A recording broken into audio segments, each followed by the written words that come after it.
وأكون للخير العميم مثالا. Ada kisah yang sama kurang lebihnya. Bagaimana kita menjumpai ada kisahnya Ibnu Umar radhiyallahu anhu. Kita tahu bahwasanya Ibnu Umar radhiyallahu anhu merupakan salah satu di antara sahabat besar. Beliau merupakan orang yang berilmu di kalangan para sahabat, putra dari Umar bin Khattab radhiyallahu anhu. Maka pada satu kisah kita melihat bagaimana Quran mengubah kisah kehidupan Ibnu Umar. Bagaimana Ibnu Umar itu beliau terkena sakit beberapa hari. Ketika beliau terkena sakit, tidak ada yang paling beliau inginkan pada saat itu kecuali adalah makan ikan. Padahal pada saat itu musimnya di kota Mekah sedang tidak lagi banyak ikan. Karena bukan musimnya. Para pelaut dan pelayan membawa ikan ke kota Mekah.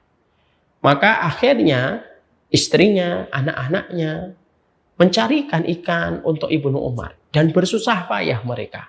Mereka mencari ikan di Mekah, tidak mereka temukan. Mereka cari ke pinggiran kota Mekah, tidak mereka temukan. Akhirnya setelah susah payah, mereka akhirnya menemukan ikan yang diminta oleh Ibnu Umar, bapak mereka dan suami mereka. Akhirnya ikan itu ditemukan. Dibawalah ikan itu ke dalam rumah dengan harapan bisa menyenangkan hati Ibnu Umar yang sedang sakit. Ketika dia mengharapkan makanannya itu ikan. Karena biasanya kalau orang sakit, makanan yang dia inginkan itu bisa menjadi obat untuk menyenangkan dan memberikan sugesti. Keluarganya susah payah dong membawa ikan itu. Dan ketika ikan itu sedang dipersiapkan, akan dihidangkan, bertepatan ketika istrinya sedang menghidangkan ikan itu, untuk dikonsumsi oleh Ibnu Umar yang sedang dalam kondisi sakit, ada tukang, ada seorang fakir miskin, pengemis, datang mengetuk pintunya rumah Ibnu Umar. Ibnu Umar berkata, buka pintunya. Dibuka sama anaknya. Ternyata seorang pengemis. Dan pengemis itu nampak sekali dari wajahnya, dia gemetar, lemas, seakan-akan sudah beberapa waktu tidak mengkonsumsi makanan. Maka pada saat itu langsung Ibnu Umar yang sudah di depan tempat makannya, ikan sudah tersaji di depannya, maka pada saat itu dia berkata kepada istrinya dan anaknya, sini anakku, sini istriku. Berikan ikan itu kepadanya. Ketika ikan itu akan diberikan kepada pengemis, maka anaknya dan istrinya berkata, jangan ikan dong, ada yang lain. Kita bisa memberikan minyak samin, kita bisa memberikan roti, kita bisa memberikan makanan yang lain. Tapi kata Ibnu Umar, berikan saja ikan itu kepadanya. Lalu seakan-akan istrinya dan anaknya itu mereka merangkai sebuah kalimat, seakan-akan kalimatnya itu apa?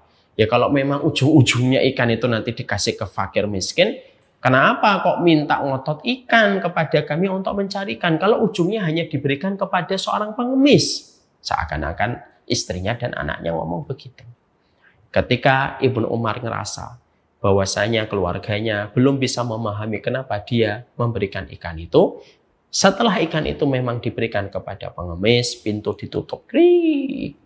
Dan ketika pintu ditutup, pada saat itulah Ibnu Umar berkata menjelaskan supaya tidak menimbulkan prasangka di hati istrinya dan anaknya.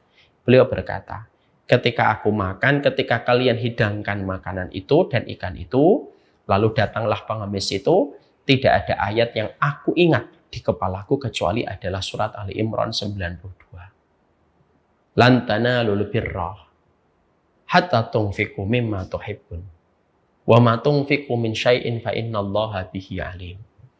Tidaklah kamu mendapatkan kebaikan sampai kamu memberikan apa yang terbaik yang kamu cintai, dan apapun yang kamu berikan pada segala sesuatu sesungguhnya Allah mengetahui. Maka saat itu pula ayat itulah yang menjadikan aku berkata, ini adalah makanan ikan yang paling aku sukai pada saat itu juga. Tapi itulah yang aku berikan kepada pengemis. Karena aku ingin mengamalkan surat Ali Imran 92 yang Allah lintaskan hafalan ayat itu di pikiranku ketika ikan itu tersaji kepadaku. Disinilah kita mendapati bahwasanya itulah rentetan-rentetan kisah-kisah nyata bagaimana Quran itu membentuk kehidupan para sahabat. Kehidupan para sahabat, regulasi mereka dibuat dengan apa yang Allah turunkan pada kehidupan mereka. Membuat mereka betul-betul hidupnya di bawah naungan Al-Quran. Nyata. Mungkin berbeda dengan kita. Mungkin selama ini kita masih pada taraf dan masih pada kondisi berinteraksi dengan Quran dalam kewajiban kita untuk membaca tilawahnya. Tapi kita mendapati bahwasanya kisah nyata yang kita peroleh dan kita dapatkan adalah bagaimana Quran mengubah jalan kehidupan. Makanya kita masih ingat ada seorang sahabat bernama Kaisan. Ketika sahabat Kaisan ini merupakan salah satu sahabat yang profesinya adalah beliau itu pedagang khamr. Karena memang khamr ketika pertama kali diterangkan di dalam Al-Quran, khamr itu tidak langsung haram. Maka ketika Kaisan masih mengimpor dalam tanda petik khamr dari luar dijual ke masyarakat kota Madinah, maka pada saat itu memang khamr belum diharamkan. Hanya tidak boleh dikonsumsi ketika sedang sholat. Itu saja. Hanya itu saja. Tidak boleh dikonsumsi ketika sedang sholat. Maka Kaisan itu datang membawa khamr ditaruh di dalam gudangnya. Mengambil salah satu di antara khamr terbaik untuk dihadiahkan kepada Nabi. Ketika dibawa kepada Rasulullah, Kaisan tidak menyadari. Beberapa waktu sebelum dia datang ke kota Madinah, khamr telah diharamkan. Secara mutlak tidak boleh dikonsumsi baik ketika sholat ataupun di luar sholat. Ketika surahnya surat Al-Maidah. Maka pada saat itu Kaisan ketika memberikan hadiah khamr itu kepada baginda Nabi, maka pertanyaan Nabi sederhana, ya Kaisan, ala ta'lam bi annal khamra faqad hurim? Wahai Kaisan, emang kamu tidak tahu khamr telah diharamkan?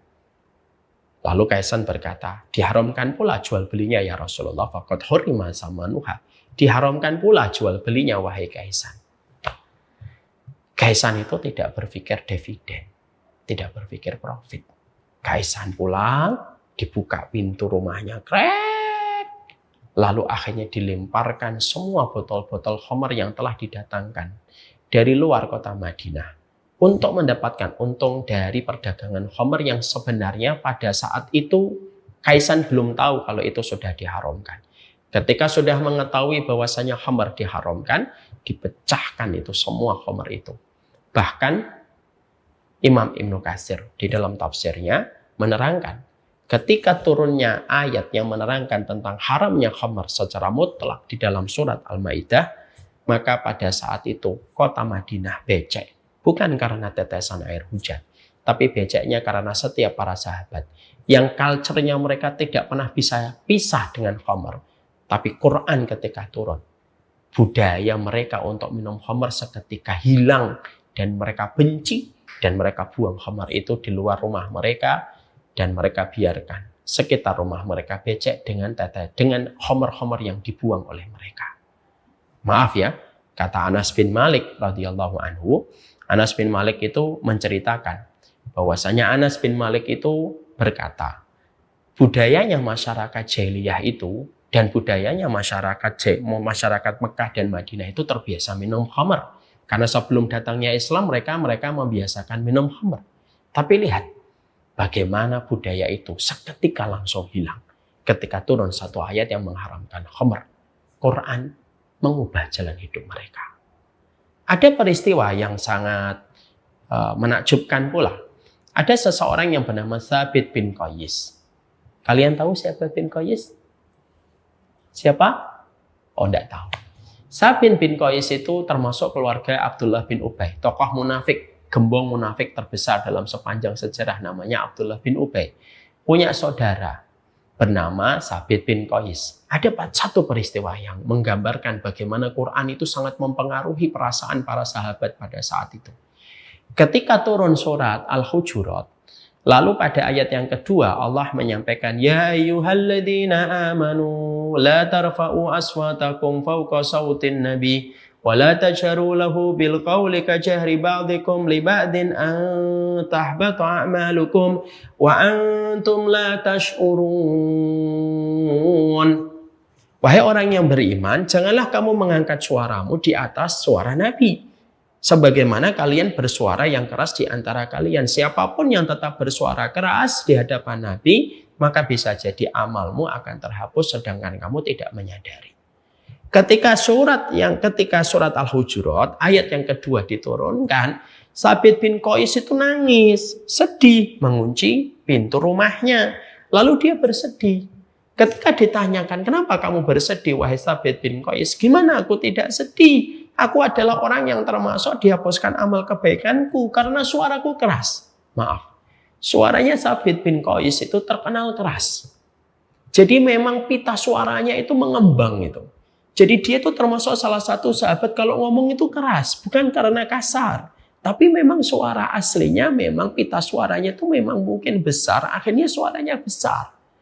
Sehingga ketika turunnya ayat yang kedua pada surat Al-Hujurat, itu sudah betul-betul menjadi perhatian seorang Sabit bin Qais, sampai akhirnya Sabit bin Qais itu betul-betul bingung. Bagaimana ayat ini ketika ada pada hidupku, dan betul-betul saya adalah orang yang berkata, saya adalah orang kalau ngomong itu keras bahkan kepada baginda Nabi.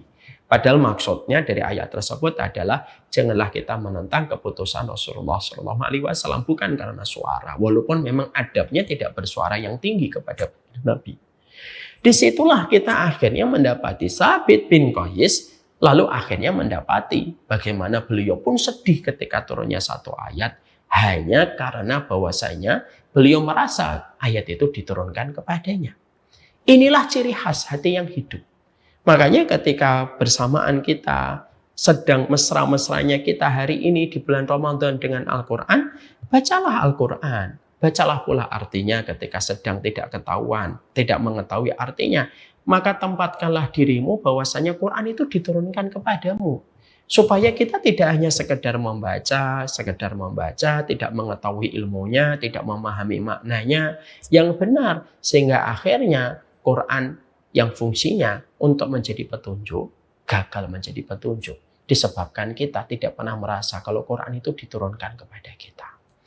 Hati yang buruk adalah hati yang mereka ketika membaca Al-Quran tidak merasa kalau Quran itu untuk dirinya dan menjadi petunjuk serta memperbaiki kesalahannya dan mengevaluasi perbuatannya.